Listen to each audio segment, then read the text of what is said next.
These details about the crash of the Garuda Indonesia Flight 200 will shock you. Although Garuda Airlines now serves as the pride and pleasure of Indonesia, the company was once on the verge of bankruptcy. Does the flight have a jarring landing? Is there any human error, or was the whole incident caused by a climatic situation? Let's check out what actually happened. Garuda Indonesia Service 200 was a scheduled domestic passenger flight operated by Garuda Indonesia between Jakarta and Yogyakarta, Indonesia, using a Boeing 737-400.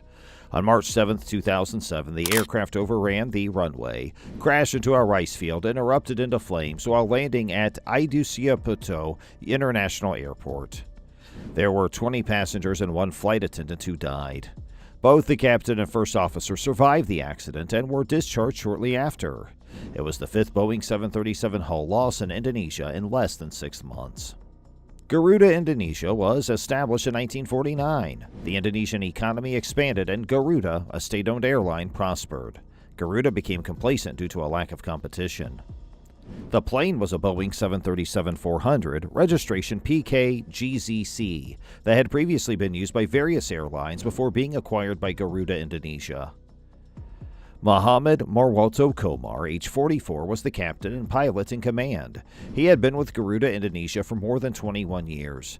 He had 13,421 flight hours, 3,703 of which were on the Boeing 737. Gagum Salman Romana, age 30, had worked with the airline for 3 years and had 1,528 flying hours, 1,353 of which were on the Boeing 737. Garuda Indonesia, the official national airline of Indonesia, had received a number of criticisms in the months preceding the tragedy. Garuda Indonesia had one of the poorest safety records among the world's national airlines, according to Australian aviation experts. Garuda has had 13 significant incidents since 1950. The most recent, as of 2007, was in 2002, when Garuda Indonesia Flight 421 crashed into the Bengawan Solo River owing to an engine flameout caused by severe hail ingestion, killing a flight attendant. The deadliest catastrophe occurred in 1997 when Garuda Indonesia Flight 152 crashed into a forested mountain on its approach to Medan, killing 234 people.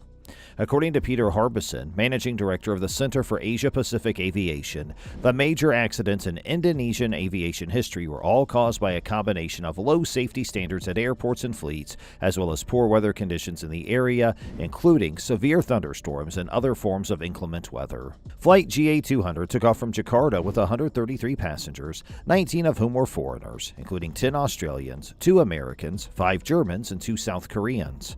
Several Australian journalists were on board, covering Foreign Minister Alexander Downer and Attorney General Philip Ruddock's visit to Java. They were on the trip because of the plane carrying Australian dignitaries was full. At around 7 a.m. local time, the captain attempted to land at Yogyakarta's Adugiatopo Airport, despite a poor approach with excessive speed and a steep drop, as well as co-pilot and flight system warnings. The plane landed 860 meters beyond the runway threshold at a speed of 221 knots, which is about 409 kilometers an hour or 254 miles per hour. That is 87 knots faster than the typical landing speed. The plane rocked strongly before crashing, according to passengers. The plane flew past the end of the runway, through the perimeter gate, was severely damaged when it crossed a road, and came to a halt in a neighboring rice field.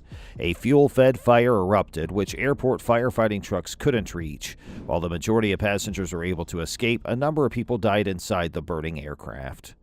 Captain Komar first reported that there was a sudden downdraft just before landing and that the aircraft's flaps may have malfunctioned. The Indonesian Transportation Safety Committee examined the tragedy.